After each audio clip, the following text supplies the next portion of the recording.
today in Somos MMA, we're going to have one of the biggest pleasures since we are running this show, because we are about to talk with the lead UFC play-by-play voice, the one and only Jon Anik.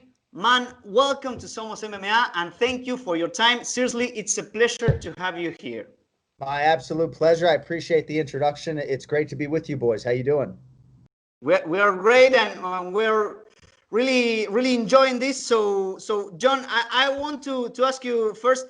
It's been almost 48 hours after the UFC 252, an awesome event with the last chapter of one of the greatest trilogies in the UFC history, and you were there. So which is your analysis now that the dust is setting? What is going through your mind right now, Jon?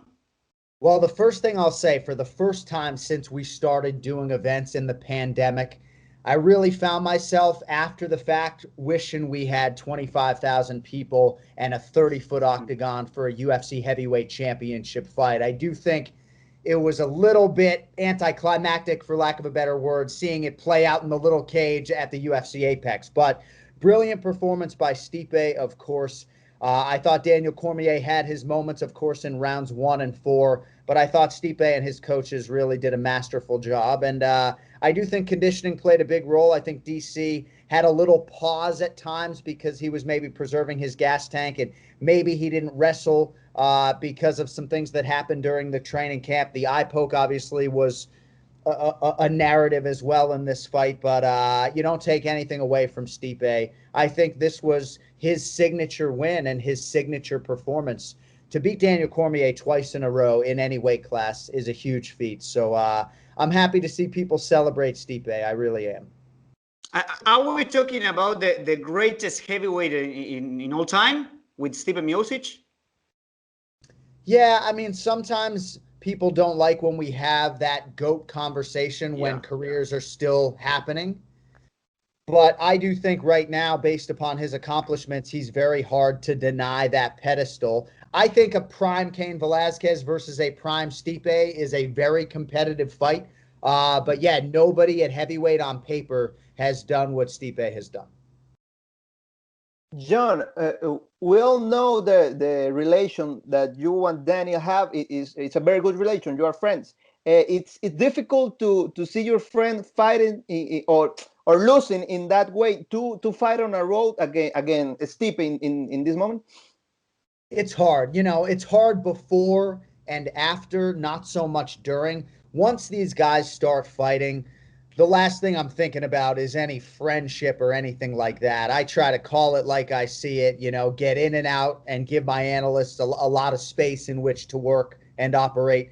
But yeah, in a perfect world, I wouldn't be calling fights involving my dear friends and broadcast partners. And again, too, it's not like you're defending a rim playing basketball. You're defending your face. So the fact that it's combat sports only heightens, I think, some of that emotion for us. So yeah, I mean, like when the main event feature is playing and Daniel is about to walk out, I'm very anxious. But I can't say that I'm less anxious when there's another UFC title fight happening and maybe there are champions that I haven't gotten to know as well. But I really know so many of these guys so well and have so many friendships. I mean, I've known Stipe longer than I've known DC. So sometimes I think that stuff is a little bit overblown. And whether we call it one way or the other, I think oftentimes people are going to presume bias just because my friends are in there, and that couldn't be further from the truth. And just talking about the other. Oh, sorry. No. Go ahead, Daniel. Go ahead. So good. Talking about the other half of the fight. I mean, Stipe Miocic. What do you think is next for him? Maybe Francis Ngannou already. Dana said that he's going to be the next. But Jon Jones recently tweet that he's going to live back on the light heavyweight championship. So we are guessing that now he's gonna fight on the heavyweight division. What do you think is gonna happen? It's becoming very interesting. As we speak, right, news is essentially breaking. I will tell you that Stipe has a healthy appetite for the Jon Jones fight. I think Stipe wants the Jon Jones fight. When you look at Stipe's legacy as the consensus greatest heavyweight of all time, and you think about things that might entice him competitively to try to build that resume, a win over the consensus greatest mixed martial arts athlete of all time. So I know that that fight appeals to him. All of that being said, I think you guys know this as well as anyone. How do you deny Francis Ngannou? Yeah. He is the #1 heavyweight contender. The way he has worked his way back into championship consideration is such that you just can't deny the man. Stipe, thankfully, I think is an amicable champion that at times I think is easy for the UFC to work with. So if they want him to rematch Francis Ngannou, I think he would fall in line. But I guess if I was Stipe's manager, I'd probably be pushing for the John Jones fight for more reasons than one. Yeah. And John, I want to go back to DC because everybody's been talking this weekend about his last fight. He's going to hang up the gloves, and there's people saying that this was his last fight. Dana said that he really don't think that DC is going to walk away just like that. So what do you think? Is he 100% retired? There is a little chance for a comeback. What do you think? So before the fight, I would have told you that had he lost a second straight fight to Stipe, I find it hard to believe he would retire and have to look at his Wikipedia page for the rest of his life with those 2 red marks at the top of it. But sometimes I feel like the nature of this loss is such with the eye poke and the injury to the eye that maybe he'd say, you know what, I see my colleague Michael Bisping has one eye right now, and there's so many ways for me to make millions of dollars. I do believe it stands to reason that Daniel Cormier is going to make twice as much money in television. I mean, he doesn't even need to stay in sports TV. He could just go do mainstream media stuff and host the Tonight Show if he wants to. So for Daniel Cormier, I just don't know that I see the upside from a health standpoint, given what happened to the eye. If this was a 25-minute fight and he emerged unscathed, then maybe he was just limping or something. But you guys know, I mean, a vision, that is a really powerful thing. So now, after the fight, I think my answer to you would be different. I do think that he will be okay walking away. All of that being said, if the Brock Lesnar fight were to come around again, or his eye were to be so good in 48 hours that it's really not much of a consideration, I do think there are things that could bring him back. But I think at this point, he is 75 to 80%, 2 feet out of the game. And John, now talking about Chito Vera and after his performance last Saturday, what do you think is next for him? Well, it's going to be somebody ranked above him, hopefully. You know, I do think that he didn't have a number next to his name going into this fight. Now I think he'll be probably top 12. I mean, maybe he'll have to crack in at 14 or 15. Maybe the rankings have already come out, but it's got to be a ranked fighter. And I think the nature of that win, coupled with how much I think appeal Chito has, you know, Chito resonates with people, right? So I think there are guys in the top 15, even in the top 10, that would now see the value in a Chito fight. Say what you want about the way the fight ended, but there's no denying Chito now at this point as a bona fide bantamweight contender. You guys know he's never been finished. He puts everybody away. He's maybe the hardest worker in the division. I couldn't be happier for the guy. I really am so excited to see who they give him next, and a lot of options on the table for Chito after what he did Saturday. John, you was shocked about what happened with Sean O'Malley and Chito on Saturday? You were expecting that kind of fight? I thought it was a lot closer than the odds would indicate. You know, I love Sean O'Malley. I mean, even Chito acknowledges how good. I mean, Chito will be the first to tell you how good Sean O'Malley is. Like, he told us he's a sniper. Like, I have to be careful. But again, health is a part of this, and durability is a part of this. So if you look at Sean O'Malley now, I think 5 UFC fights, 2 of them have ended with an injury like this. You know, it's not a great look. To me, it is cause for concern. But no, I wasn't surprised to see Chito win as a plus 240 underdog or otherwise. I know him very well. 15 UFC fights, more UFC fights than O'Malley has total professional experience. You know, not at all surprised to see Chito get his hand raised and to put him away. John, and what are your thoughts about South American or Latin American fightings? We have Yanni Chavez, we have Jair El Pantera, we have Omar Morales, Poncinibio, Chito. What are your thoughts about our fighters? Well, I love all those guys. I mean, I could go in any number of different directions. I love Yair Rodriguez. I really do believe it's a championship ceiling for him, and I just hope he can get in an active fighting season where he's competing every 3 or 4 months. I mean, you guys know with Santiago Ponzinibbio, he was the best fighter on the Ultimate Fighter Brazil when he got injured. Injuries, unfortunately for him, have been a part of the narrative, and then at times he gets sick. There's no denying that when he's on and he's healthy and he's put together back-to-back training camps, that he's a headlining 5-round welterweight that can compete with anybody.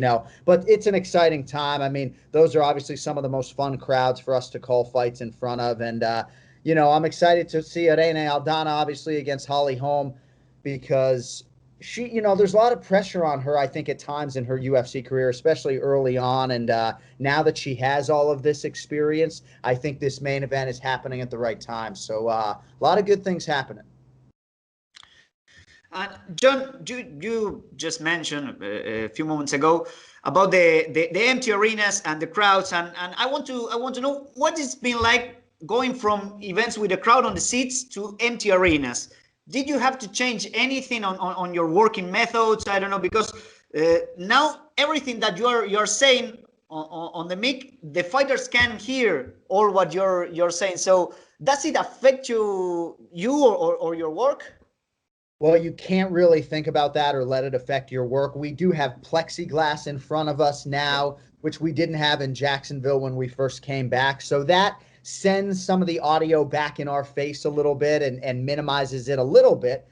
But it's weird when Jairzinho Rozenstruik knocks out Junior Dos Santos and the arena is, even with 100 people in there, is sort of in stunned silence, and I'm screaming, veins popping out of my neck, and everybody can hear what I'm saying. It's a little awkward when it's happening, but I can't lessen what I'm doing or mute myself or soften my call just because there's nothing there to filter it out. So it's a little bit weird. I wish we had a crowd. I cannot wait to see what that first show is like when they have a few fans start to trickle back in. But this is our new normal and the broadcasting environment that we're operating in, and we just got to deal with it. The other thing I'll say too, I used to call big boxing matches for ESPN from a control room in Connecticut, and they were happening in Germany. So I'm a little bit used to some weird broadcasting conditions in the past.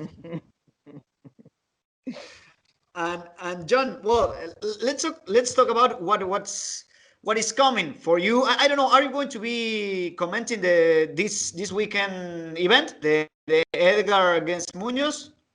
Yeah, so I live in South Florida, but I'm coming to you guys today from Vegas. So I stayed between shows. So yes, I'll be doing Munoz and Edgar, and then a couple weeks off before, I think, September 12th or 19th, if I'm not mistaken. Okay, and from all the fights that are coming from now up to the end of the year, is there any particular fight that you are waiting? Maybe, I don't know, maybe the Adesanya against Costa, Yeah. or I don't know, Covington against Woodley. Is there any fight that you want to see? Well, I'm really excited to see what Justin Gaethje can do against Khabib Nurmagomedov. I'm a little bit surprised that Khabib is jumping right back in, but I give him a lot of credit for doing so. But yes, it's Paulo Costa against Israel Adesanya. It's Paulo Costa finally getting this opportunity. That's what it's about for me. Adesanya is unbelievable. World class. So happy to see everything that he has earned and just to see everything come his way, the cover of the video game and everything else. But Paulo Costa has been doing this for a while and has been deserving of these type of fights. And, there have been health issues and things that he's had to deal with. But there have been a lot of us in the game that have gotten to know Paulo Costa, that really love him, that are excited to see him get this shot. And he's just a total force, man. He reminds me a lot of Francis Ngannou in terms of what he could do in terms of resonating with millions of people once you have that belt. I've always felt like with Ngannou, to take his star power to that requisite next level, he kind of needs the belt. And as long as Costa and Adesanya can stay healthy, obviously that fight's just a few weeks away. So knock on wood, it happens. John, I have to ask, who do you see winning that fight? Paulo Costa or Adesanya? I mean, I think it's a close fight according to Vegas. I do believe Adesanya deserves the distinction as the betting favorite. But my man, I got to call the fight, so you know I can't give you a winner, and can't even tell you which way I'm leaning. But I'll just say I'm excited. You know, it's always great when you have two guys who are clearly 1 and 2 in the world with respect to Robert Whittaker and everyone else. But these are clearly 1 and 2 in the world. So flip a coin for me, man. I don't know. Look, and this has been a crazy year, man, in every point of view, with all the pandemic things. From your experience, calling the fights from Fight Island in Florida, in Las Vegas, what's the craziest thing that you live in this all experience? Well, when we first came back and you're going to Jacksonville, Florida, and they're sticking swabs up your nose and you're quarantined, I think a lot of us will never forget ripping off the Band-Aid for the first time doing those shows early on.